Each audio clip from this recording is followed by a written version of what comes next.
It's the early 2300s BCE. Imagine you're living in Ireland and you're standing outside of your small home and you can feel the light and the air shifting around you and you can sense that winter is on its way.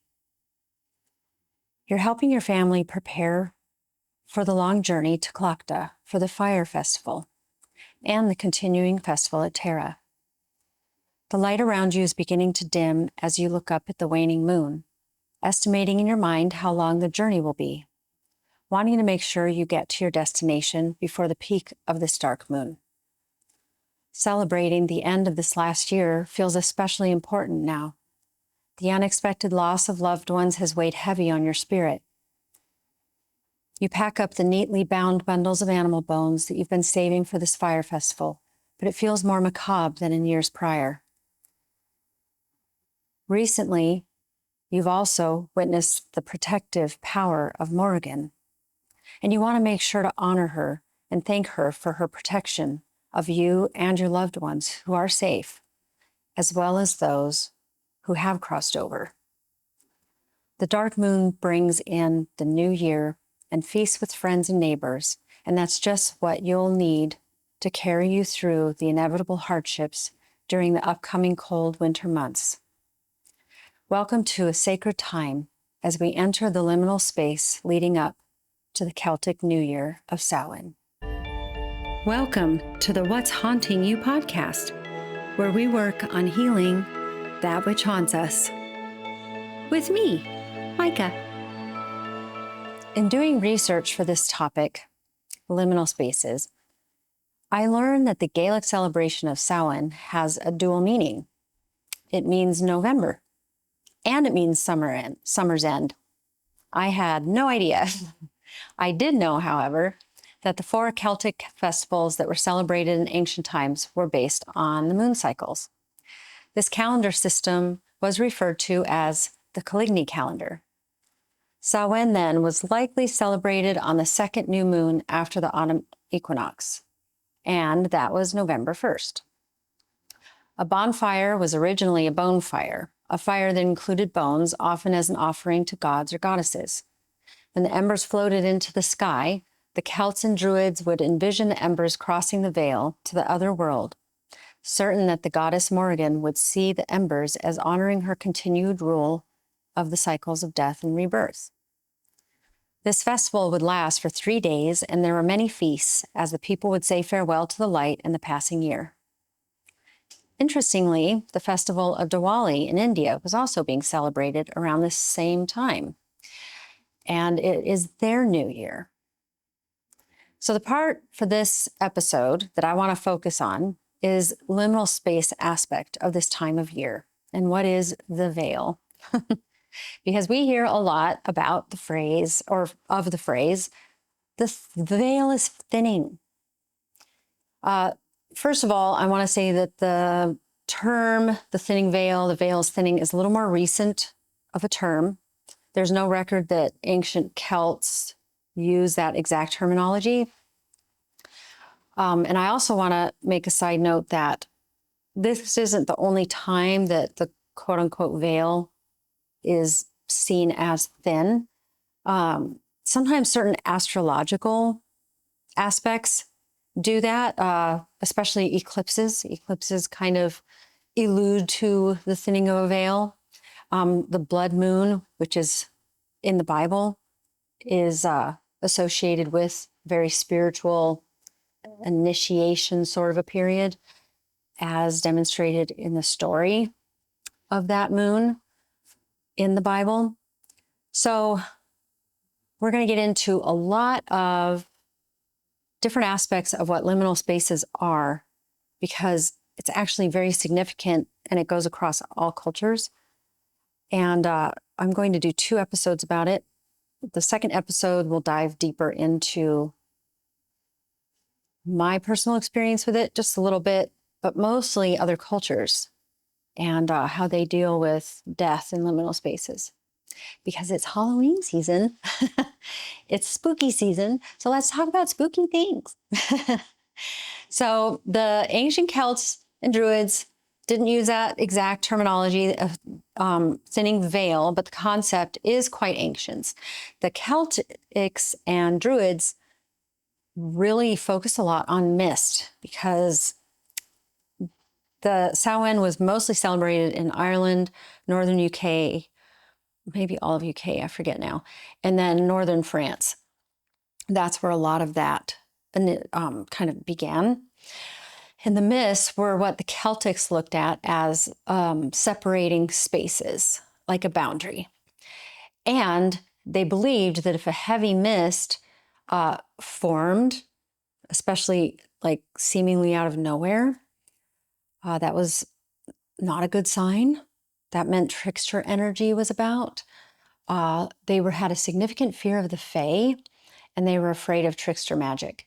They also believed that if there's heavy mist, stone could appear out of nowhere and really confuse the person if they were trying to trap or lure someone. And I'm going to say Fae because respect. Don't mess with me. Please. Okay. Around Samhain, they believed that this space that separated worlds, this boundary, if you will, what we call a veil now, was closer than usual. And they feared that the dead, fae, or goblins would roam the earth a little bit more freely with living people. Everything was run amok. Wonder if it was kind of like the otherworld version of a purge. And that's how they saw it. I don't know. But this is interesting too, because there's a lot of conflicting information, historically speaking, about this also, because there is also evidence that they believed the Fae were always around them. But they did believe that the boundaries were weaker, I guess. So if there was a more malevolent energy or entity with malevolent intentions, they would have more power and they would be running amok a little bit more during this time. So they would light lanterns and offerings. They used turnips. I don't know if you've looked up online what a turnip that they would use would look like when they'd make a lantern out of it, but it's really creepy. The pumpkin didn't really come onto the scene until I think it was America that really started that, if I remember correctly. And there's a whole reason behind it, but I don't remember what it is. And I didn't add that because I didn't want to get too deep. But it's an interesting history you can find online. And it definitely is more of an American thing because American has definitely turned Halloween in general into a commercialized holiday more than the UK does. And that might be because the UK has celebrated it for so long. And maybe they're not as commercialized as we are. I don't know. Maybe somebody from the UK can comment, enlighten me. Anyway, lanterns were lit, especially at night or outside, to kind of protect and guard property. And they would also leave out offerings of different types of food and treats. So malevolent creatures would be distracted by that or confused. It would just protect them. The Celts also believed in what we call now as thin spaces. I was having a hard time finding the accurate, like the exact verbiage that the Celts used for these spaces. That is a little bit harder.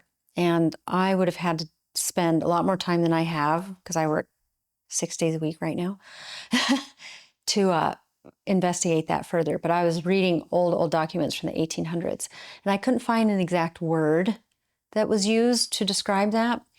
But what thin spaces mean is it's kind of like how they saw the world around them. So the thinner the space, the more sacred it was to the Celts. They believed that heaven and earth were normally only 3 feet apart in all spaces, if it wasn't a thin space. But if it was a thin space, you were closer. Heaven and earth were closer, or the other world and the earth were closer. So think of it like, have you ever been to a location that felt different than anywhere else. You felt a sense of reverence when you were there, but you were uncertain as to why, especially if it was something in nature, because they really associated this more with natural occurring spaces. So they didn't, not necessarily temples or anything, although they would create structures and different altars and stuff around those kinds of spaces. But it was usually in nature itself, typically, where they felt closer to the other world. And I don't know about you, but when I go into nature, plus if you look at the science of what nature does to our brains when we're in it, you know that we are in a much healthier space psychologically, which would also make us physically and psychologically, and I should say, and spiritually healthier.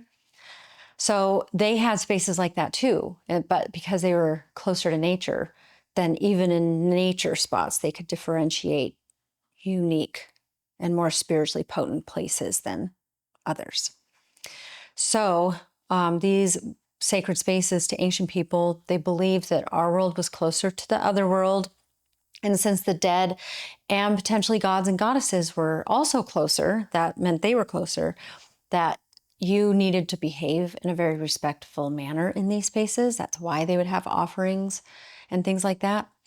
And it's interesting because if you think about it, even if, you grew up in Christianity like I did, you know that that's kind of across the board kind of a teaching anyway. If you're in a sacred space, you leave offerings. The Hebrew scriptures are full of offerings that are left for God.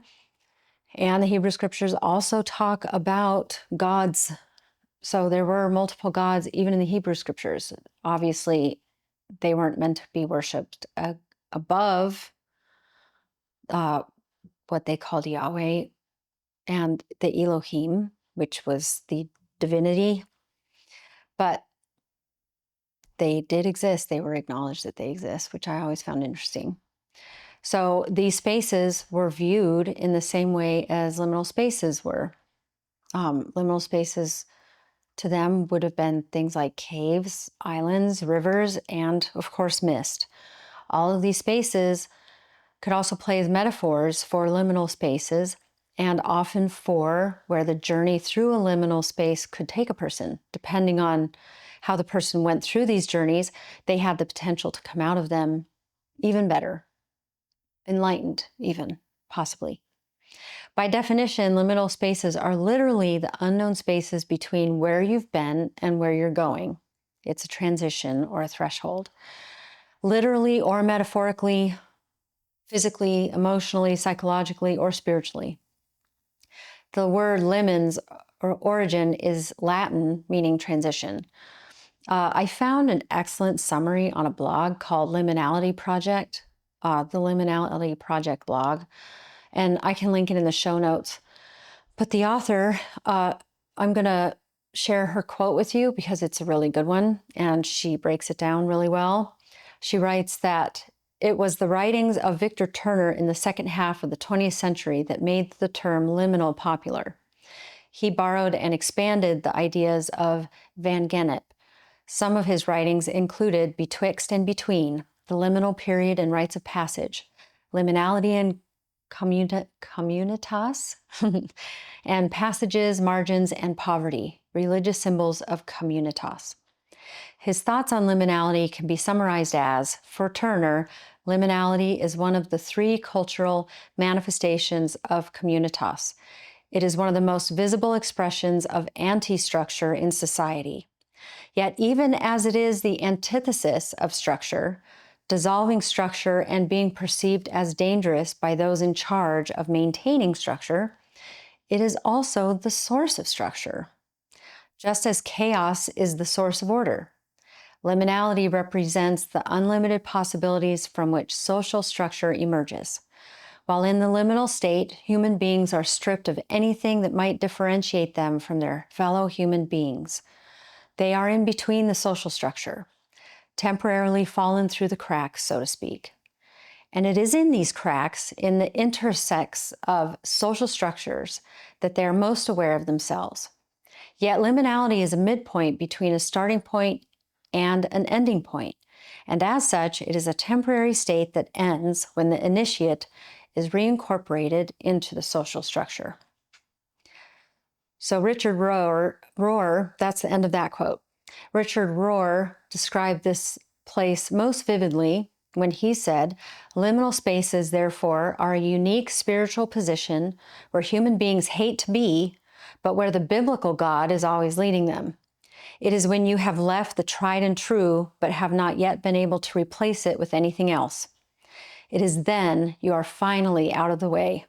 If you are not trained in how to hold anxiety, how to live with ambiguity, how to entrust and wait, you will run, or more likely, you will explain. That's the end of that whole quote. So, examples of physical liminal spaces, you probably have thought of some. I right away think of Danny playing in The Shining when the twin girls want to play with them. They want to play with Danny. Doorways are liminal spaces. A lot of people even try to intentionally, especially if they're going through something or they're really working on intention or manifestation, they will see each doorway as a portal to the next phase, and they will concentrate on that intention as they pass through doorways. Pathways, roads, bridges, airports, train and bus stations, elevators, stairways, even waiting rooms. I feel like waiting in general puts you in a liminal space. What you're waiting for and for how long can vary, but the severity doesn't make it more or less liminal. It just makes it more or less difficult to manage. Emotional and psychological liminal spaces are places like divorce or a loss of a job. The more this change is forced upon us, the more uncomfortable it can make us, because it can feel so disorienting and, as said earlier, ambiguous. We can feel raw and vulnerable with a sense that we lack control of an outcome, as we are also going through a shift in identity. We're losing what's familiar to us without any resolution of an outcome. We might have an idea of where we want it to go, but a lot of times in a liminal space, we're not sure where it's going to go. We know it's temporary, but we don't often know how long. I was thinking about how pregnancy is a liminal space. But you have an idea of how long it's going to last, essentially give or take 9 months, if all goes well. And you kind of have an idea of what to expect at the end of it because people talk to you a lot about it to prepare you, even though you can't fully be prepared for your first one. And even, I only had one, but I know that every child is different, every pregnancy is different. So it's still kind of hard to tell. So it's still a liminal space in that sense. For me, perimenopause was harder. It was definitely and is a liminal space. I'm just finally starting to see the light at the end of the tunnel. Please don't be a train.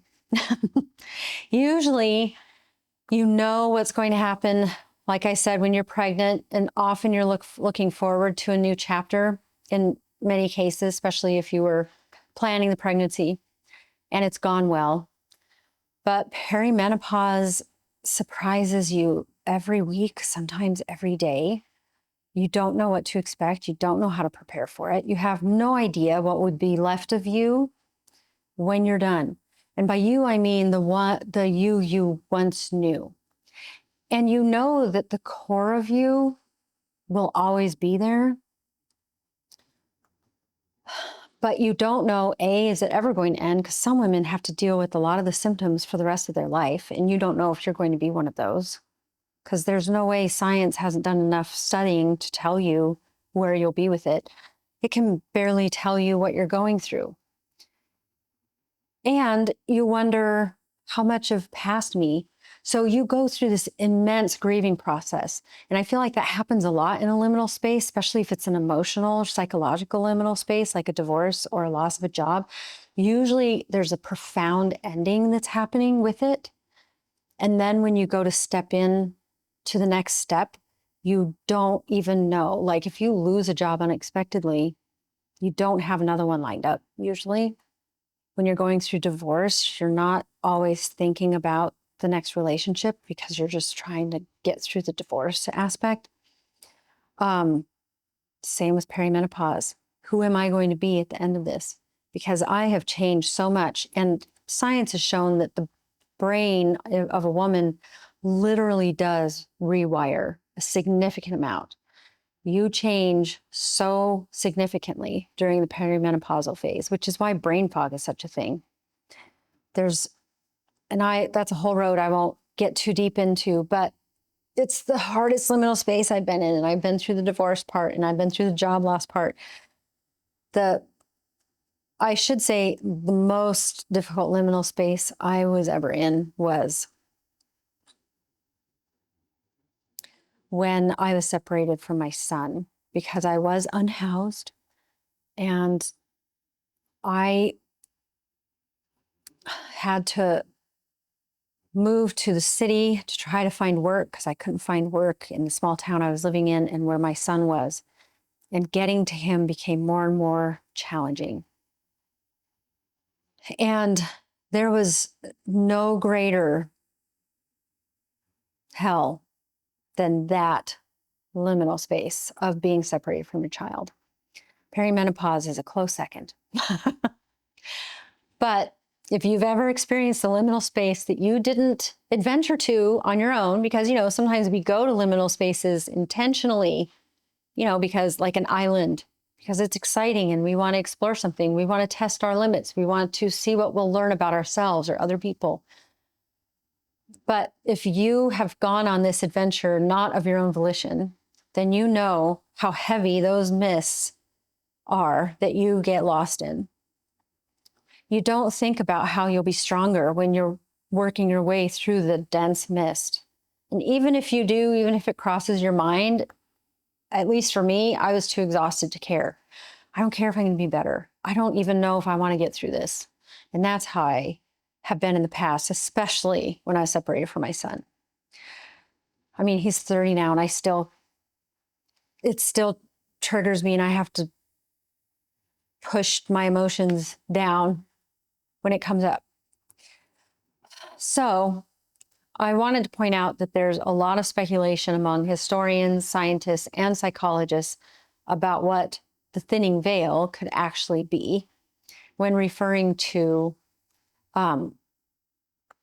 like these spaces when they shift. Because let's say you're in a liminal space already, but then a mist comes. You know what I mean? That would indicate, especially to someone in the ancient times, that the veil was thinning, but that wasn't the wording that they would use. But it was a boundary, and they understood that. They understood that a boundary was being tested. And I don't know about you, but we all know how unsettling it can be when your boundaries are being tested. So I think that boundaries in this sense, especially if you think about it as a mist or even a veil and how fragile that is and how easy it is for something to penetrate through that. It's not like a brick wall, but it's very easy for things to pass back and forth. You can understand how the very nature of it would hold a fear of the unknown. But I also think that it's as psychological as any boundary is. So maybe there's a physical component, but I also think there's a psychological component beyond just what we assign to that physical component, like what we are assigning to the mist or what we assign to the idea of a veil. But I always think about, like, maybe we're as close to or as far away from other worlds as we believe that we are. If you get into a deep meditation or if you have a dream that's really intense and you feel like, especially if it's a lucid dream, you're crossing over into another realm. Your consciousness is crossing over. There's something else at play. And science still has yet to completely understand how all that works, right? I mean, why is it that those who have come closest to death in this life seem to have more unexplainable supernatural or paranormal experiences after they've had a near-death experience. Maybe because they pierced that veil, maybe accidentally. But once you know what's on the other side or what that liminal space holds, even if it's just energetic, you can't unknow it. Maybe the energy of all these archetypes mankind has created, like gods and goddesses. And I speculate because obviously I don't have all the answers.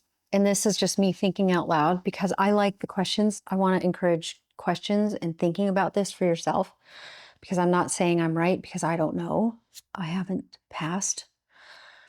But I always wonder about, like, what our spirit guides or the ancestors we speak to or gods, goddesses that people like to work with, deities and such. Are they just different levels of energetic consciousness that helps assist us on our journeys here? Because on some level, our life here is its own giant liminal space. You know, why else would we need help on this journey? Maybe we need those archetypes to help us feel as though we're being assisted as we walk through this journey. Maybe those archetypes, those energetic beings, maybe we've created it with our own mind, like I talked about in the other podcast, where we can create things if we talk about them enough, we manifest them. Maybe it's from those who've passed and know the journey already, and maybe their levels of consciousness have shifted throughout their own journeys.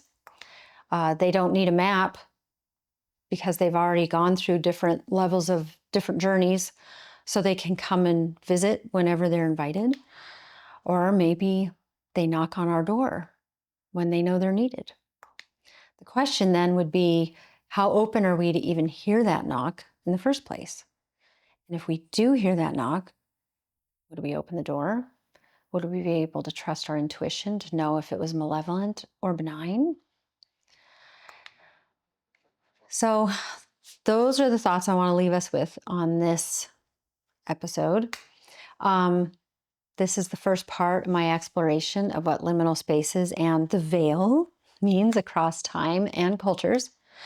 If you're interested in hearing more about what I found when researching other cultures and their beliefs with the journeys that the dead take through liminal spaces, which a lot of them are really beautiful. I'll talk more about how our lives now prepare us for those journeys. You can subscribe to the podcast wherever you're hearing this. And I would encourage you to please send questions, suggestions, requests. Also, I don't mind being consciously corrected. You know, if I say something that doesn't quite add up or anything, I would be happy to hear that and do more of my own investigating and address it in a future podcast if I need to, because I mean no disrespect. So I don't mind being corrected if it's constructive, and would never want to spread misinformation or not show the respect that's deserved of all cultures. So I touch on a lot of things, but I don't dive too deep in anything that's not mine. I'm mostly English background. My DNA's very Nordic and Celtic, English, German, and French. And Scandinavian. So I try to stay in my lane. But it is interesting to see how the correlations happen because other cultures are doing the same things around the same time. I feel like that means something, you know? So anyway, feel free to email me regarding anything at what'shauntingyou@gmail.com. Me or someone from my team will definitely get it.